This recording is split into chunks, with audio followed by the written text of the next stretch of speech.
So I think it's really important when we're practicing magic that we go in with a particular mindset. And I don't know if there's necessarily a right or wrong, but I think there are mindsets that can get in the way of us building a healthy relationship with magic and the way in which we perform magic. So in this video, I'm going to go through some toxic magical mindsets and how we can avoid them. The first toxic magical mindset is thinking that magic should fix all of your problems. And magic certainly can increase your chances of obtaining certain outcomes, but I don't believe that magic will make certain things happen. I think we also have to do things in the mundane world to add to what the magic has already done or what the magic is going out into the world to do. I also think if we believe that magic will solve a particular problem, so say for example you're in debt and you perform a ritual to get you out of debt because you think it will solve that problem. Firstly, I think you have to be careful about how magic might actually solve that problem. It may not solve it in the way that you think it will. But also if you come at magic maybe from a more, I'm going to say desperate place, and I don't mean desperate in a derogatory way, but if you really are desperate, you're really relying heavily on the magic, I imagine that could affect the magic because you're so reliant on it. Whereas I believe that once you perform your magic, once you perform your ritual, the idea is that you let go of the result. You don't hold on to it. You need to sort of let it go and do what it needs to do whilst you get on with your life. And I think that relying overly on magic negates the efforts that we need to make in the mundane world. So if you are in debt, you might want to look at your spending habits. You might want to look at ways that you can save money, like cut down your expenses so that you can put more money towards paying off your debt. Magic isn't an excuse to negate our responsibilities here in this material plane. The next unhelpful mindset can be if my magic didn't work, then magic doesn't work, full stop. And I guess a mindset like this could mean that you end up giving up on your magic too early. Certainly not all the magic that I've performed has worked. And what I've done is reflected on why that might be. Maybe it just wasn't meant to be. Maybe I didn't perform the ritual in the right way, or I missed something out, or maybe what I asked for wasn't realistic. But I certainly didn't give up, and actually after that point I did have more results. I guess it's just worth remembering that we don't always get what we want. I don't think magic is an excuse for us to be entitled that whatever rituals or magic we perform for a certain outcome, that means we deserve that thing or that we should get it. We may not get what we want, and that's part of life, isn't it? And also look for signs, because your magic may work in ways that you don't expect it to. I performed some magic really when I first started out. I asked for a certain amount of money, and I didn't get the money actually come into my account, but I got it back in another way, and in an unexpected way, but in a way that made me smile because it was just how it came about. So if you're imagining that magic should show up in a certain way, maybe keep an eye out, because it could be that it has worked and you've just missed it, or it's come about in a way you didn't expect and you've not noticed. The next toxic mindset is thinking that you need lots of expensive tools in order to perform magic. I don't have an athame, I don't have a cauldron, I don't have a wand, I don't have a cloak, and other people may feel that you do need those things. I don't, and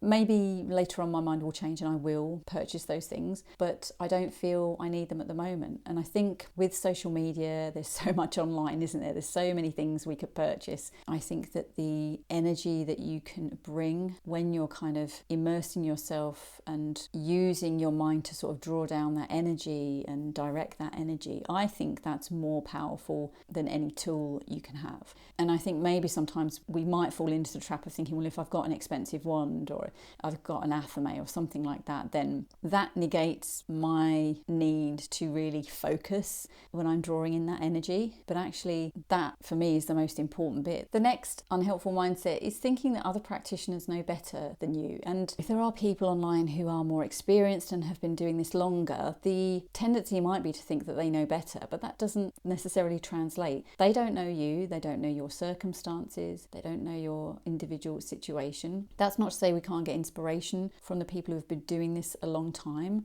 but there are some people that I've watched, or people whose books I've read, that I don't necessarily agree agree with how they've gone about practicing something, or some of the practices they've talked about, I feel that they're unrealistic in their expectations of what is expected of somebody to perform those practices. For somebody else, that person might be exactly the practitioner that they need to follow at that time. I think there comes a time we've gleaned lots of information from certain practitioners, we've got inspiration, but I think there comes a point where we need to take responsibility and say, right, I'm going to choose to do this particular piece of magic or this ritual, I'm going to perform it in this way, and I'm going to see what happens. We all need to make mistakes because that's usually where we learn. We don't tend to learn when things go well. We're all going to get things wrong, and that's okay. Number 5 is thinking that magic makes you superior to others. Now, I'm going to be a bit sheepish and say that there may have been times where I was around other people and thinking, well, yeah, I'm practicing magic and I know things that you don't know, and which is rather arrogant, really, I guess, isn't it? I'm no better than other people who don't practice magic. And actually, the people I'm around, maybe some of them do practice magic, but they're not talking about it. For me, magic has changed me as a person more than it's changed, I suppose, things in my reality. So say like asking for certain amounts of money. You know, those things have happened, but actually the thing that's changed the most since I started practicing magic was me. And that's been a real surprise, I guess. I didn't really expect that. And I do think that my magic has helped me to think about the world differently, to relate to other people differently, to think about how I can be of service to others. And so I think stepping outside of ourselves, thinking about magic as less of a thing we can do for us and to benefit ourselves, maybe how we can use it to benefit others, that can really enrich our practice and perhaps give it more of a purpose. The next unhealthy mindset is thinking that every